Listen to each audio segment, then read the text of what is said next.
Hello, everyone. My name is Laura Rizak, and I'm the Associate Rector at St. Stephen's Episcopal Church in Charleston, South Carolina. And today I'd like to talk to you about a practice that you can do during Lent that I think will be great for your spiritual journey and also will benefit our brothers and sisters here in the Low Country. So you might be familiar with some of the practices of Lent, like fasting, for example. You might be familiar with Lent as a time to deepen practices of prayer. Lent also is a traditional time in the Christian year when we focus on almsgiving. Now, we know that Christians always are called to love our sisters and brothers. We're always called to reach out to folks who are in need.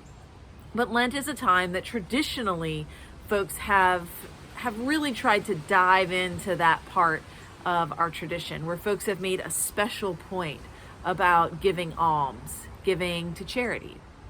So what I would like to invite you into is to think about Lent as not just 40 days where we're moving through this season. Think about it like 40 days of sharing. 40 days where maybe we could share some of what we have with folks in need in our community. And there's a really kind of straightforward way that we're going to be able to do this. If you are in a family that has children, you received a paper that looks like this in your bag that you got right before Lent, right? So it says 40 days of sharing right on it. And if you'll notice up at the top, it says food bank. What I would encourage everyone to consider doing, everyone in the parish, during this season of Lent, set aside a box in your kitchen, or maybe there's a shelf on your pantry or someplace on your counter.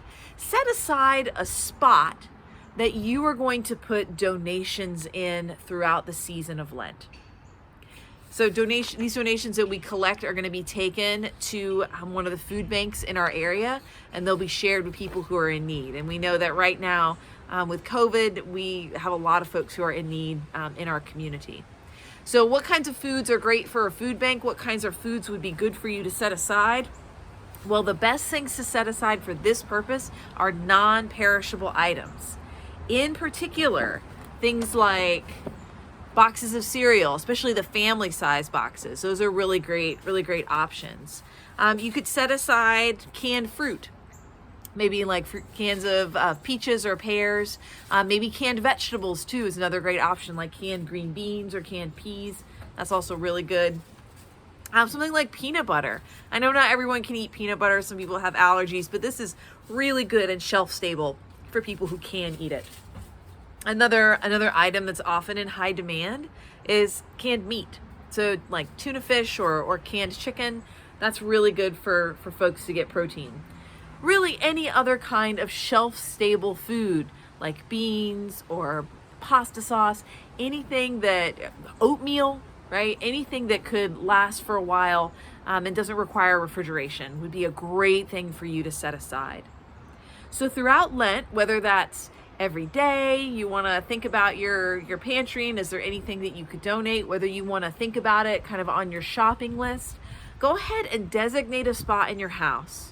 And then make it an intentional practice of thinking what you could give, what you could set aside for alms for brothers and sisters.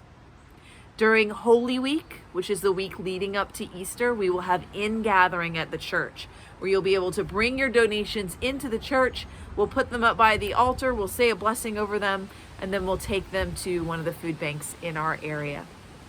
Thank you for considering this Lenten practice, this practice of almsgiving. Hopefully it will be something that will work for you this year for Lent with your family. Until I see you again, be well, stay safe, wear your mask, and I'll see you soon.